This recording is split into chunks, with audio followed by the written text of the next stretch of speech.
The little fairy in front of her despises her boyfriend, who earns 1 million yuan annually, saying his income is too low and that he lacks any sense of romance, focusing solely on making money and often neglecting her little emotional needs. At this point, the little fairy is torn between whether to continue the relationship. She is reluctant to part with the 60,000 yuan monthly pocket money, but she is also afraid that if she finds a new boyfriend, he will think she is lazy and good for nothing. In desperation, she turns to her best friend for advice. After a brief conversation, her friend suddenly has a brilliant idea: to bring her ex-boyfriend over and have him face off with her current boyfriend. She thought this strategy would make her current boyfriend care more about her, but instead, it infuriated him to the point that he was ready to break up with her on the spot. After the breakup, the little fairy cried uncontrollably, blaming her boyfriend for not being able to tolerate such a small grievance, and even mocking him for not understanding that a man should always indulge a beautiful woman. She prides herself on being perfect in every way, believing that her boyfriend was lucky to find her, as it was a blessing for his family for several generations. However, before she could finish praising herself, reality slapped her hard in the face. Not only did her boyfriend take back all the gifts he had given her, but he also slapped her across the face. This left her, who had been spoiled by her parents, in disbelief. She cried for an entire week. Seeing her cry like this, her best friend was heartbroken and worried that her bad advice would make her physically ill. In a panic, her friend came up with a quick plan and brought in a reporter to rush into her house. As soon as they opened the door, the reporter could smell a heavy air of sadness.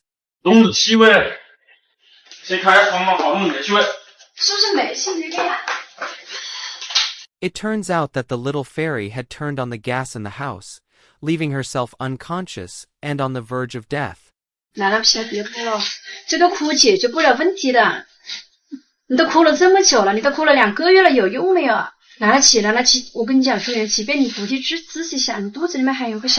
Seeing her like this, her friend quickly urged her to stand up, worried that her legs would go numb from lying down. Then she insisted on having the reporter demand an explanation for her. Looking back, the little fairy used to work as a lobby manager in a 5-star hotel. Back then, she was radiant and earned more than 10,000 yuan a month. With such excellent conditions, she spent money extravagantly, and she had so many suitors that they could line up from the hotel to France.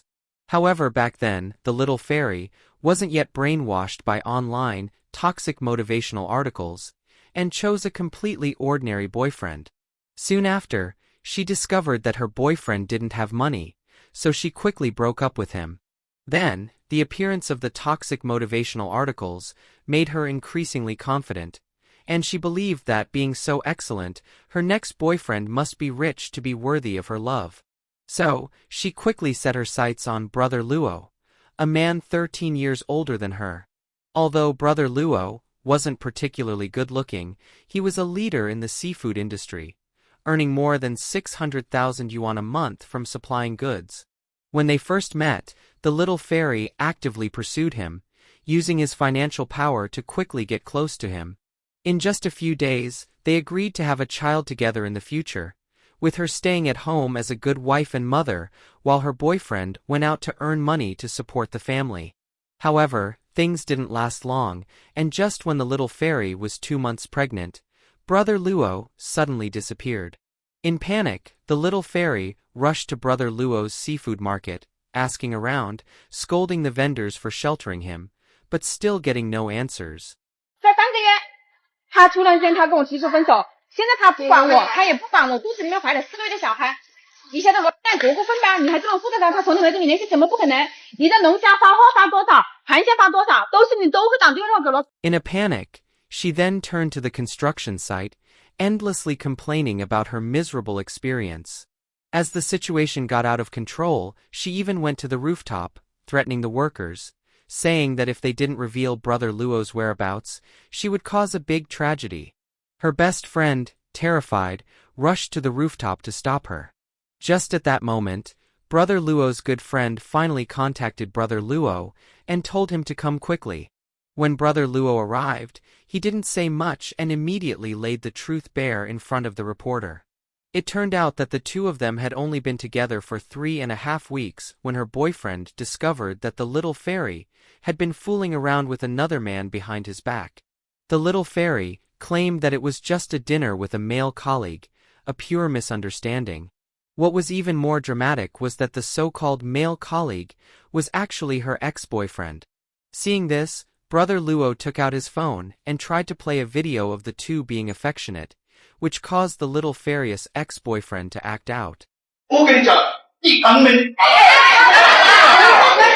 The two sides quickly got into a fight, and in the chaos, the little fairy didn't forget to call on the two men to consider her feelings.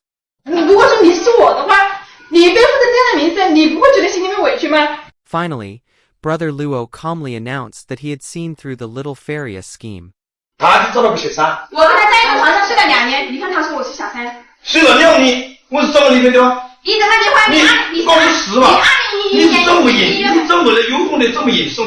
Brother Luo had fallen for her beauty trap, going so far as to divorce his ex-wife and remarry the little fairy. Later, he discovered that she wasn't sincere at all, and was only after the vanity of receiving 60,000 yuan monthly pocket money. One month, when Brother Luo encountered financial difficulties and couldn't give her pocket money, her ugly side instantly showed. This time, Brother Luo was determined. Even if a god came down, this marriage could not be saved, and he decided to cut ties with her for good. This story thus came to a close. What do you think about the choices of the little fairy and the final outcome? Is she truly beyond redemption, or is it fate playing tricks on her? Feel free to share your thoughts in the comments. The real issue here isn't just choosing between love and money, but about values and attitudes toward relationships. The little fairy treated love as a transaction, believing beauty and material rewards entitled her to everything. She failed to recognize Brother Luo's true feelings and reduced love to money and looks. Ultimately, this led to her abandonment. Brother Luo didn't lack love. He saw through her vanity and realized he was just a provider, not her true love. Faced with an unequal relationship, he chose to walk away. Has love today become so materialistic? Can love still be pure, or is it just built on material foundations? If you enjoyed this video, please like and subscribe for more content like this. See you next time.